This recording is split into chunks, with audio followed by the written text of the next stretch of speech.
Hello, my elite. Welcome to my channel. So, if this is your first time visiting my channel, please subscribe so that anytime I post a beautiful video, you will be easily notified. Today's video is going to be on how to prepare moi moi using the yam. Most times, we are used to making our moi moi with just beans, but I want to let you know that there are other methods you can use to make your yam, to make your moi moi. And in this video, I will teach you how to make moi moi with yam. Alright guys, so I picked a tuber of yam, peeled it, washed the yam. After I washed it, I sliced it to small chunks, and then I put my pepper, onion, shombo, and then I went to grind it. After grinding it, okay, I got my paste just like if the beans paste usually come out, and here is my maggi, powdered maggi that I put inside pot to melt it so that whenever I'm cooking it will not come up on the moi moi. And then I use fish also in this particular moi moi. I fried the onion inside oil so that I'll put my fish. Here the oil is hot already. I put my fish to fry it.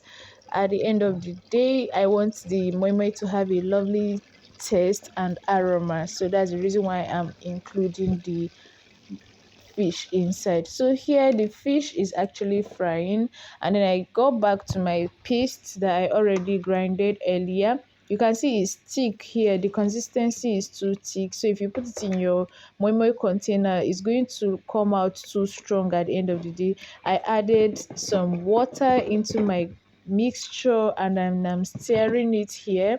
You stir it to the texture you would love it to be. After I stirred the water in the grinded mixture, I noticed it was still thick, and then I had to add little water again to stir it. Okay, I just kept stirring it so that the consistency will be okay. As you can see, it's not too thick, it's not too light. I added a little water again, and this is perfect. But then it depends if you want your own to be too strong, like stone. Maybe you're the type of person that like to move the mountain before you eat anything, then you can just go ahead and do yours. But for me, I love it when it's soft. Here is my maggi that I put into the pot of hot water to melt it on fire. The reason is, like I said earlier, so that the powdered maggi will not be on top of your moi when it is done. So you have to melt it on fire. It's very important. You can see it's going to give you a beautiful look, and everything will be dissolved already into the moi. Everything is going to give you a perfect finishing. This is my curry that I use. I fetch a little chunk. It's not up to full tablespoon. Don't forget your measurement of spices should not always be too much whenever you're cooking. There's a pinch of salt that I just put for it to bring out the taste of the maggi very well. And I checked on my fish if it's ready. It's almost ready. All right, I'm using groundnut oil instead of palm oil. You can use any of your preferred oil. I use the soya oil actually to do this. So I fry the oil that I put into the mixture of my grinded yam, and here is it. It is almost ready.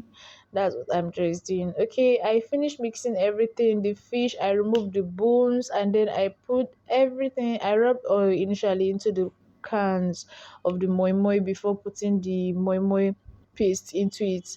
Then I put it on fire. It cooked for like almost an hour or so. At the end of the day, when it was done, I brought it out, and you can see how beautiful my moi looks. I closed the cooler ready to be served. All right, here I decided to do kunun gero. That is the kunun, the grill with millet. I put a pot on fire with water. I decided not to put too much water so that it could be finished today. And then I carried another empty rubber, fetched my running water from the tap a little, mixed my grinded millet into the water that I fetched in my bowl, and then I stirred it with my gari toner. You can see I'm just stirring it to get a paste. You make this kuningiro just like the way you prepare your pap already, so it's not hard to make it. So I stirred it here in my rubber to have a thick paste. if you're not okay with the thickness, you could actually add more of the powdered millet, and that's what I'm doing here.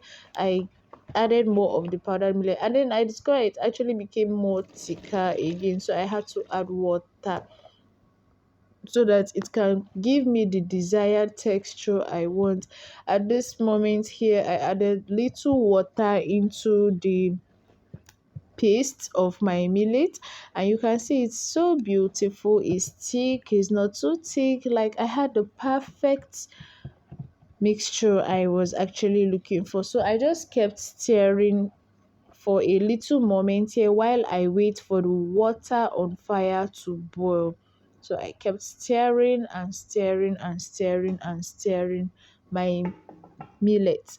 Now I go back to check my pot of water, and voila, it is boiling, because this is actually what I've been waiting for, that I had to keep myself busy stirring.